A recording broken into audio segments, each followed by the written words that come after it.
Ravines started. You know what a ravine is? It's a wedge with tall trees on either side. The ravines in Petersburg, Virginia ran all over town. We'd be in those ravines all day, and we climbed trees. And they were tall trees. Of course, when you're a kid, everything's tall. But these were big trees. These were old trees. We'd climb them. And Francis, our friend, we called him Franny, he would climb the highest. And he'd be way up in the limbs. And that beautiful white noise of rustling leaves in a treetop, trees swaying. And my twin brother and myself were down below, and our friend David were looking up at Franny going, he's going out on that limb. He's going to fall. Who's going to catch him? We were in the lower branches, but we weren't on the ground to catch him if he fell. And he did it. I'm past 50 at the time. I woke up one morning years later. I looked at my watch. Everybody else on that morning is looking at their watch. You're going, it's time to cook breakfast, feed the kids, go to school, do some laundry. I look at my watch. It's time to get a banjo.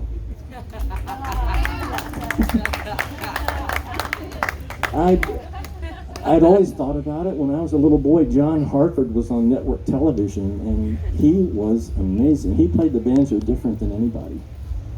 A lot of space between the notes, which years later I would discover is a great thing that jazz musicians talk about in the way our brains hear music. We like space between the notes so we can feel it, absorb it, that kind of thing. So I'd always wanted to play, and I said, well, I'm 53.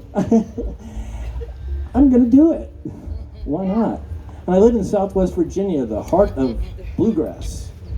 And the great banjo players here, the legends, Earl Scruggs, J.D. Crowe, Sammy Sheeler.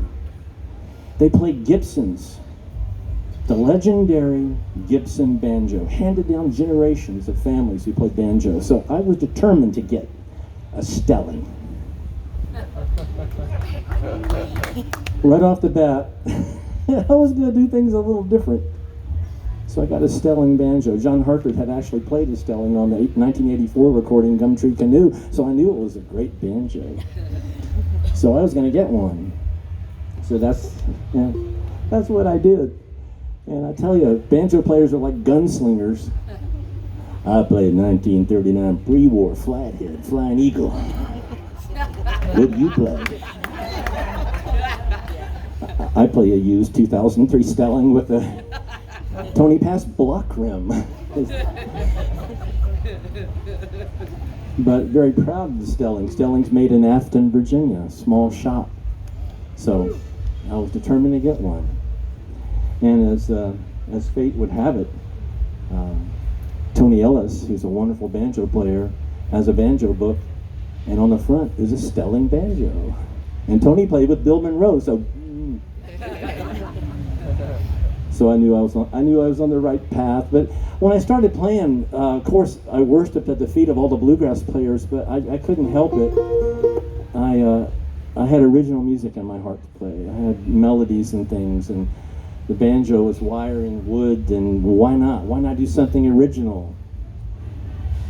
But the expectations for the banjo are Earl Scruggs, and versions of him.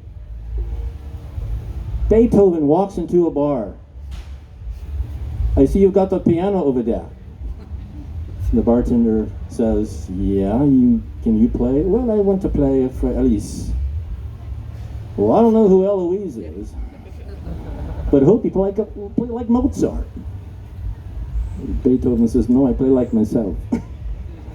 And that's always the way. Somebody's got to be the first one, right, to play original, to do your own thing. And it didn't bother Beethoven, but you know, the expectations for the banjo are like that. But Tony Ellis heard one of my songs and encouraged me greatly. He said, you need to record this stuff. And I said, well, I've only been playing a year and a half at that time. And he said, you got to record this stuff. I said, okay. So we we're going to do that. And we went to Maryland on weekends across several months and recorded some things. And Tony introduced me to some musicians. I'm pinching myself the whole time. This can't be happening. I get to meet Matt Combs, a fiddle player who played with John Hartford right before he passed away. Matt Combs hears some of my tunes and says, I'd be happy to play. I mean, for money. But he's a working musician, and if he likes your music, they'll do it. So, wow, I had a day job. I'm the sole provider. I'm on my way to a $50,000 deal representing my company. My cell phone rings. It's Matt Combs, and he says, hey, Tom, can you pull over? I need to talk about this tune. Sure. The heck with feeding my family. Let me pull over. He said, well, does it go like this? You're playing the fiddle over a cell phone. Yeah, that's how it goes. I said, I like that. It's okay. It's up a third from your melody. Oh, good. Okay, great. Sounds lovely. So that's what we did. And we did the album that way. The album comes out. It's a warts and all album. It's a labor of love. I had a theater friend to draw the cover. I had help from people in Withville who helped me make the recording, helped me make those trips. It was just a total labor of love. And then all of a sudden the Banjo Newsletter, which is a big thing for banjo players, comes out and says, we want to interview you. And I'm just pinching myself, so this can't possibly be happening to someone like myself. Alan Mundy, who's a legendary bluegrass banjo player, interviews me. And it's a short interview because he says, tell me about your technique. And I say, I play by ear. Oh, okay. No, but it was a long interview, and Alan Mundy's a wonderful fellow, but that's what I do. I play by ear. I don't know the notes I'm playing, things like that. But, music is in my heart and soul to play, so that's what I do. So I'm invited to play at the Rex Theater in Galax. Why? It was called Masters of the Banjo. I said, I haven't been playing long enough to be the master of anything, other than I can't even master my nerves, which I'll tell you about. But no, we are having a mixed evening. We're having open back, we're having Celtic, we're having some bluegrass, we're having some gospel, and we're gonna have you for something different. I said, okay, well, you're gonna get something different, all right. So then I walk into the building. The Rex is like, the Ryman, it was a church in Nashville. The Rex is like the church of bluegrass. It's like walking into a church. You don't feel like you belong there. You're late. The whole congregation stands up and looks at you and hands you the plate. And you got nothing to put in it. You feel out of place. But they were nice to me there. I was shaking like a leaf. My right hand was bouncing on the head of my banjo like kids on a trampoline. It was amazing. And I'm playing, and I'm trying to hold it together. They introduced me, and I can hear a guy on the front row go, you don't play bluegrass, what the hell? And I heard that. Great. Oh, I got through it, those inner voices, what are you doing? You suck. They asked me here for a reason. Calm down, nobody's gonna die. And that's literally in your head while you're playing notes. And you got these 8 fingers, that's all you got on a banjo. 8 fingers. You want to get up and jump up and down and get your nerves under control, but you can't. You got 8 fingers to do it. So I got through it. Nobody got hurt. I didn't fall or stumble. I think of Franny up there in the tree. He didn't fall or stumble. And imagine going out on a limb with an 11-pound banjo. The limb is going to bend a little bit. But, it didn't break. It broke in my heart a little bit because I was nervous. But the audience enjoyed the 3 tunes I played. And I love these mountains. Everything I do pretty much is about the mountains. When I was traveling to write the music and I get the call from Matt Combs, I'm looking at these ridge lines, the comfort of the mountains, the continuity of the mountains. They're bigger than we are. We are gonna blow away into dust. The mountains will still be here. They're bigger than us. And so I don't play bluegrass. I don't play of the mountains, but I play for them. I try to express how I feel about them when I play and the comfort that they give me. And why not on a 5-string banjo? Jens Kruger says a banjo is just a lap-held piano. And if Jens Kruger thinks so, by God, that's good enough for me, if you know who Jens Kruger is. Yeah. So, my advice is to stop listening to those inner voices in your head telling you can't do it. I started banjo when I was 53, and I'm only 47. How does that work?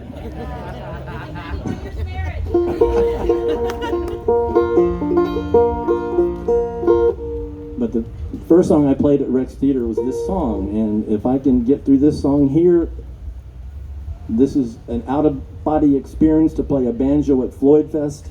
So thank you for sitting there and listening. I hope you enjoy the tune, and I want to thank Lee for allowing me to do this. This is a dream come true. But this song is all about this beautiful landscape in which we live. It's called Horizon of Distant Woods.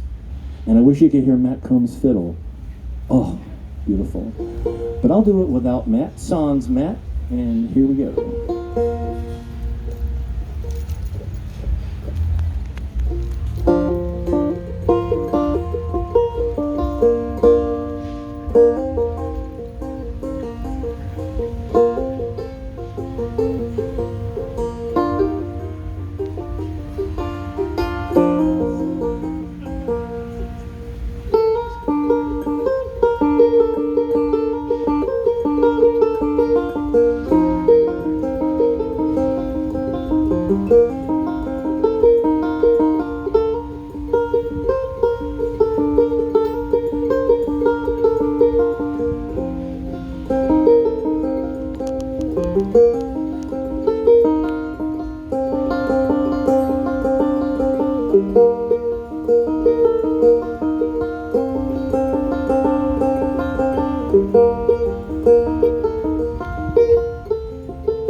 Everybody died.